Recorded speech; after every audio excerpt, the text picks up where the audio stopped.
सीधी में भाजपा विधायक के खिलाफ खबरें लिखने व रंगकर्मी के गिरफ्तारी के कवरेज के दौरान पत्रकार कनिष्क तिवारी को थाने में बंद करने और कपड़े उतरवाने का मामला एक बार फिर नया मोड़ ले चुका है।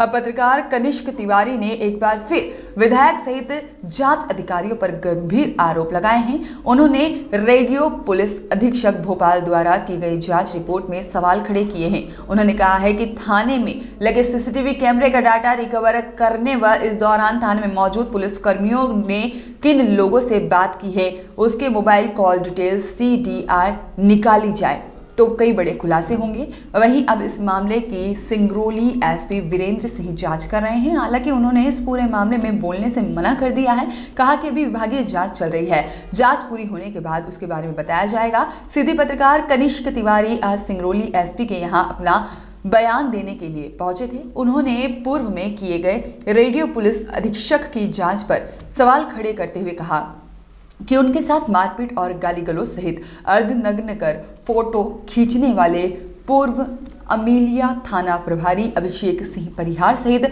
कई दोषी पुलिसकर्मियों का नाम आरोप पत्र में नहीं जोड़ा गया है। वहीं ऐसे पुलिस आरक्षकों को बलि का बकरा बनाया गया है जो वहां थे ही नहीं। यह जांच सिर्फ औपचारिकता करते हुए फोटो वायरल की जांच की जा रही है। पुलिस प्रशासन भाजपा विधायक केदार शुक्ला के दबाव में है और आए दिन मुझे अलग अलग लोगों से धमकी दिलाई जाती है और मामले को खत्म करने की धमकी दिलाई जा रही है। बता दें कि पिछले दिनों सीधी कोतवाली में थाना प्रभारी मनोज सोनी, अमीलिया थाना प्रभारी अभिषेक सिंह परिहार सहित पुलिसकर्मियों ने अर्धनग्न कर फोटो खींचे और उन्हें वायरल कर दिया था। फोटो में पत्रकार कनिष्क तिवारी सहित 8 युवकों को अंडरवियर में खड़ा कर फोटो खींचा था, जिसके बाद थाना प्रभारी मनोज सोनी, साथ ही में अमीलिया थाना प्रभारी अभिषेक सिंह परिहार और एक सब इंस्पेक्टर सहित कुल 7 पुलिसकर्मियों को लाइन अटैच किया गया है।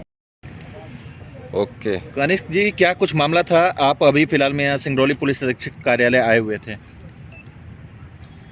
मैं कनिष्क तिवारी वही पीड़ित पत्रकार हूँ जिसके साथ बीते 2 अप्रैल 2022 में हमारा चीरहरण ही नहीं बल्कि पत्रकार बिरादरी का पूरी तरीके से चीरहरण किया गया था। और ये लगातार हम आज भी प्रताड़ित हो रहे हैं। प्रताड़ना के उस दौर की पराकाष्ठा तो हमसे पार की ही गई थी उन 17 घंटों में जब हमें लॉकअप के अंदर बंद किया गया था। मानसिक शारीरिक हर तरीके से प्रताड़ित किया गया था। हमारी तस्वीरें वायरल करके हमें सामाजिक भी प्रताड़ित किया गया। सामाजिक सम्मान और सारी व्यवस्थाओं को बिल्कुल ख़त्म कर दिया गया।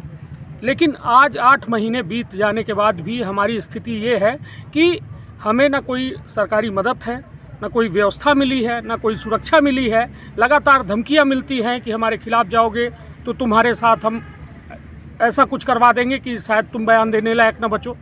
हम रीवा में रहने लगे। मैं माखनलाल चतुर्वेदी संचार राष्ट्रीय विश्वविद्यालय का छात्र हूं और MA जर्नलिज्म कर रहा हूं।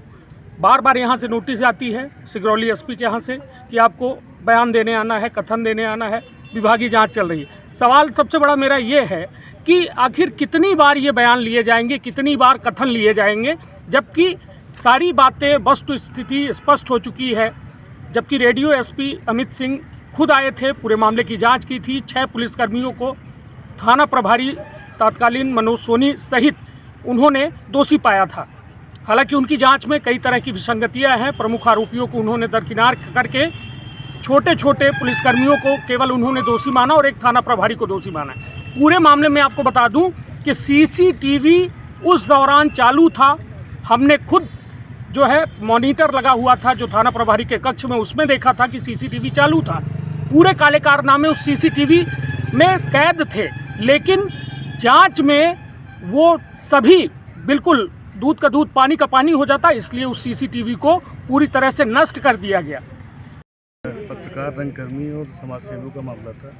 2 अप्रैल की घटना है ये 2021 की। और नीरज कुंदेर जो रंगकर्मी है उनको पुलिस अरेस्ट करती है उनके घर से। तो उसी विषय में हम लोग थाने में गए थे जहाँ पे बहुत सारी चीज़ जो कृत्य हुआ था, कपड़े उतरवाए गए थे, मारपीट की गई थी, फ़ोटोज़ वायरल किए गए थे उसी मामलों के लेकर। लेकिन अभी 8-9 महीने हो गए हम लोग न्यायालय के चक्कर लगा रहे हैं, कोतवाली के चक्कर लगा रहे हैं, SP ऑफिस के चक्कर, लेकिन अभी तक हम लोगों को न्याय नहीं मिला है। और जिस फर्जी ID के आरोप में नीरज कुंदेर को पकड़ा गया था, उसके ऊपर वो IT एक्ट की धाराओं पे उसको जेल नहीं भेजा गया था। वो बाद में मुझे जानकारी मिली, हम लोग के साथ जब हम लोग लाकअप में थे तो बाद में हमको ये जानकारी मिली, उन्होंने बताया कि ये आप लोग पूछ रहे थे तो ये धाराएं लगी है। तो हमने उनसे यही सवाल किया था TI साहब से कि सर आप उनको 151 लगाकर क्यों भेजा गया उनको, तो उन्होंने फिर जवाब नहीं दिया। उसके बावजूद हम लोग के साथ मारपीट करते हुए फिर अंदर लाकअप में डाल दिए थे। और उसके बाद जब वो नीरज कुंदेर सेंट्रल जेल में थे पड़रा में सीधी में, उसके बावजूद वो ID जो फेसबुक ID तो एक्टिव थी, उससे पोस्ट आ रही थी उसके लेकिन आज तक उस पोस्ट के विषय में नहीं पुलिस ने ध्यान दिया कि किस व्यक्ति ने पोस्ट डाली है।